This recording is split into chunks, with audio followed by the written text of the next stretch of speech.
Between 1764 and 1767, in the rugged heart of France's Gévaudan region, a savage and mysterious beast unleashed terror, slaughtering over 100 victims and becoming a terrifying symbol of chaos. This enigmatic creature, stirring fear and fascination alike, cast a dark shadow over a France at the crossroads of enlightenment and old superstitions. Its relentless reign of terror captivated the imagination of the era and left a lasting mark on history. Eager to uncover the full story behind this haunting legend? Dive into the thrilling details of one of France's most infamous beasts. In the mist-laden dawn of 1764, the peaceful villages of Gévaudan awoke to whispers of terror. The forbidding forests concealed more than rustling leaves.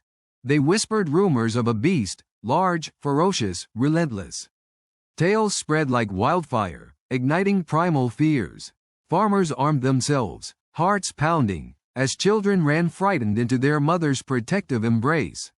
Society's fragile sense of order cracked as the shadows of the unknown stretched ever longer. The first tragic attack shattered any sliver of skepticism. A young girl, torn from her family's sight, was dragged screaming into the darkness. When her body was discovered, clawed and bloodied, the villagers' horror turned into absolute dread. Local authorities dispatched hunters, but no sign of the creature appeared, only mutilated corpses and terrified witnesses. The beast's savage fury defied understanding, fueling rumors of a demonic wolf or worse, a cursed creature. Voices of belief in superstition grew louder. Many whispered that the beast was a werewolf, cursed by the devil himself. The Catholic Church, feeling the rising chaos, preached that darkness dwelled in human hearts, that evil had taken form. The villages turned into battlegrounds of fear and faith, with priests blessing them, hoping divine intervention would banish their nightmare. Yet, night after night, attacks persisted, feeding the cycle of terror. Amidst this pandemonium, brave hunters emerge, some driven by gold, others by a genuine desire to protect. Frontiersmen like Jean Chastel, who would later face the creature, prepared traps and weapons, risking lives in the impossible fight. In clandestine councils, villagers debated whether the beast was a monster or a man in disguise, an altogether more terrifying notion. The line between myth and reality blurred as the creature continued its rampage.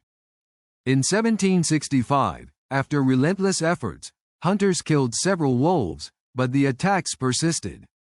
Rumors swirled that the beast was no ordinary wolf, possibly a hybrid or a feral dog of monstrous size.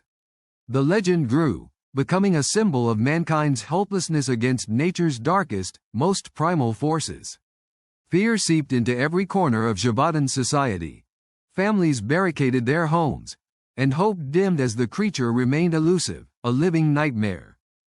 That same year, a young nobleman, Dessessarts, took it upon himself to hunt down the beast.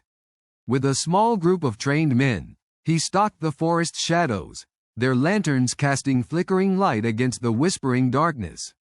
One night, a chilling confrontation ended with an enormous wolf slain, yet the reports of attacks did not cease. Was the beast truly dead, or had it transformed into legend? Dessessarts's victory felt hollow, a fleeting illusion. By 1766, panic had reached a fever pitch. The authorities deployed the legendary hunter, François Antoine, known as the Wolf Hunter, whose reputation for bravery seemed a beacon of hope. As he tracked the creature across treacherous terrain, villagers cheered and wept, impossibly clutching onto a fragile hope. Yet, the beast eluded them, leaving behind only bloody footprints, whispers of its cunning, and echoes of despair. The climax arrived in the summer of 1767. Jean Chastel, a local shepherd, returned to the scene armed with a mysterious silver bullet, said to be blessed and designed to kill monsters. One fateful night, he faced the creature, its eyes glowing with unnatural intelligence. In a fierce struggle, the beast was shot and finally fell. But questions lingered. Was this truly the beast, or a scapegoat for a series of tragic events, an embodiment of collective fear turned real? In the aftermath, the villagers hesitated, caught between relief and skepticism. The creature's death brought a fragile peace, but the scars of terror endured. Folk remembered the horror, not only as a killer but as a mirror of their fears. Fears of the wilderness, darkness within themselves, and the fragile boundary between civilization and chaos. The legend of the Beast of Gévaudan was woven into their collective identity, haunting generations. In the years that followed, natural explanations emerged: feral dogs, rabid wolves, or a pack driven mad by disease. But the myth persisted, inspiring stories, artworks, and a profound sense of unease. Scholars and writers debated whether the beast was a prodigy of superstition or a manifestation of societal fears, a symbol of chaos unleashed when the veil of medieval innocence was torn. The story became a legend of humanity's struggle against the unknown. Today, the tale remains etched in history as a haunting reminder of our vulnerability. The Beast of Gévaudan challenges us to reflect on what lies beneath the veneer of civilization, the primal fears, darkness, and capacity for both horror and heroism that reside within us all.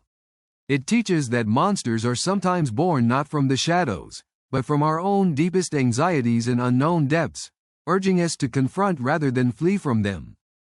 As we remember Gévaudan's nightmare, we see a mirror of modern fears, supernatural and rational fears intertwine, reminding us that the greatest monsters are often within. The story calls us to face our fears with courage, to seek understanding when chaos prevails, and to recognize that even in darkness, hope can be born. The beast may be fallen, but its legacy endures, a timeless lesson in the enduring tension between fear and faith.